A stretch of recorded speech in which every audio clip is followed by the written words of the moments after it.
Now, a lot of people ask, if I buy an iron filter and install it, do I need a water softener too? Well, typically we recommend both at the same time. And typically you're always going to put your pressure tank's going to go first, then possibly a sediment filter, then your iron filter, and the water softener always goes last. Catallox Light is an amazing iron removing filter medium, but it also helps raise the pH, and it uses a calcium-based media built into the Catallox Light to raise the pH, because you want to be close to 8 on the pH scale to correctly remove iron. So at the same time, it's going to impart hardness into the water, and that's going to increase your existing hardness. So if you have 3 grains of hardness in your water now raw, it could go up to 8, 9, 10 grains per gallon. And that's when you want to put the water softener in to completely eliminate the hard water. And reason being, we want to be able to take out the hardness without any interference from the iron, because the water softener is going to try to take iron out. At the same time, it's taking the hardness out, and that's going to cause a problem. So you want to remove all the iron with an iron filter before the water softener, so the performance of the water softener is optimal. And if the water softener becomes fouled from too much iron, it's really hard to backwash it out, especially if you have a low yielding well, low gallons per minute. You're not going to be able to lift that bed and spin it around with our Vortec tanks like it's supposed to, and it's not going to clean it, and it's going to regenerate over and over again, and that's going to waste water and waste salt. Typically, and I've done this before when we did service, you have to take the unit outside, dump all the resin out, and rebed it with new resin, and that's not fun. A lot of people ask, is one iron filter going to be enough? And typically, most of the time it is, but when you get into levels that are, some of our customers have 50 parts per million of iron.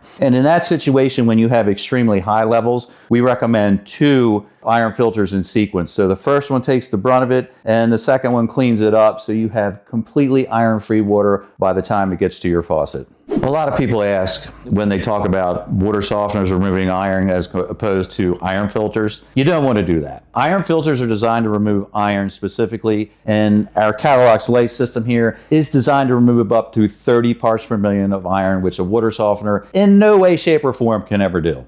Now, a lot of people ask, we sell an all-in-one system, which means we have 2 types of media separated inside a tank. The first chamber removes iron, the second chamber softens the water. And that's okay if you're, say, an elderly couple with minimal water usage. If you're a family of 4 to 6, you want separate tanks for iron, separate tanks for softening, and separate tanks for any other problems that may occur in the water as well. When comparing costs of running a water softener as opposed to running an iron filter, the iron filter is going to be cheaper because our Catallox Light system does not need annual maintenance. The water softener, you have to add salt to it every 1 month to every 3 months, and that's an ongoing cost. And you have to go to the store, pick the salt up, they're 40-pound bags, hump it back home, and a lot of our customers don't want to do that. So all in all, the iron filter is the best all-around way to remove iron from your water supply. When sizing an iron filter or a water softener, you have to take multiple things into consideration. How many people live in the home? What's the pH level? Because you want to be at least neutral to remove iron from the water. It's optimal to be closer to 8 for iron removal. How many parts per million of iron is in the water? How many grains of hardness are in the water? All those things have to be taken into consideration. And I always tell a customer, you know what? If you want low maintenance and not have to worry about it, bigger is better. So instead of say, oh, I only need a 1.5 cubic foot iron filter, go with a 2.5. You get greater capacity, longer media life, and lower cost.